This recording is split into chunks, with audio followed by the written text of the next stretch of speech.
ठिकाणी वाटार केरोली जिल्हा परिषद गटामध्ये भारतीय जनता पार्टीच्या वतीनं सातारा जिल्हा परिषदेच्या उमेदवार सवती शोभा श्वेता अभय गायकवाड आणि पंचायत समितीचे उमेदवार अनंत पांडुरंग साबळे उर्फ तात्यासाहेब यांच्या प्रचाराच्या निमित्तानं आज या ठिकाणी जयपूर या गावी आम्ही कोपरा सभा या ठिकाणी घेण्यासाठी उपस्थित झालेलो आहे। या ठिकाणी निवडणुकीच्या माध्यमात सांगायचं झालं तर केंद्रामध्ये आपले आदरणीय नरेंद्र मोदी साहेबांचं सरकार आणि राज्यामध्ये माननीय देवेंद्र फडणवीस साहेबांचं सरकार या दोन्ही शासनाच्या माध्यमातून या राज्यामधल्या या देशामधल्या जनतेसाठी एवढ्या योजना सुरू केलेल्या आहेत आणि त्या योजनांचा थेट निधी हा संपूर्ण नागरिकाच्या जनतेच्या खात्यावर जमा होत असतो।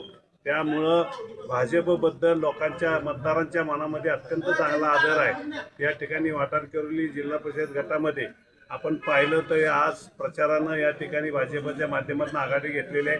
आमचे दोन्ही उमेदवार घर टू घर प्रत्येक मतदाराला या ठिकाणी भेटून मतदान करण्याबद्दल विनंती करत आहेत आणि खात्री आहे की या ठिकाणी तिन्ही उमेदवार आपले भाजपचे विजयी होतील यात कसलीही शंका नाही। ओके ताई, लाडक्या बहिणींचा कसा प्रतिसाद मिळतोय?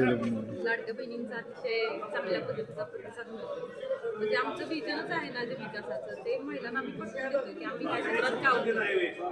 आम्हाला महिलांना काही प्रश्न विचारतो त्यांची उत्तरं देतोय आम्ही की आम्हाला काय करायचं काय नाही करायचं आणि महिलांचा अतिशय चांगल्या पद्धतीचा उत्कृष्ट असा प्रतिसाद आम्हाला मिळतो। ते काम करत असताना या ठिकाणी सन्माननीय आमदार मनोज घोरपडे, त्याचबरोबर राज्याचे ग्रामविकास मंत्री सन्माननीय जयकुमार गोरे भाऊ असतील, दर्शनाला कदम असतील, या विभागाचे नेते सन्माननीय निमरावकाका पाटील यांनी जो विकासाचा या ठिकाणी अजेंडा राबवलेला आहे आणि त्यामुळे निवडणुकीला सामोरं जात असताना आम्हाला फार सोप्या पद्धतीने आणि ताकदीने निवडणूक करता येत आहे।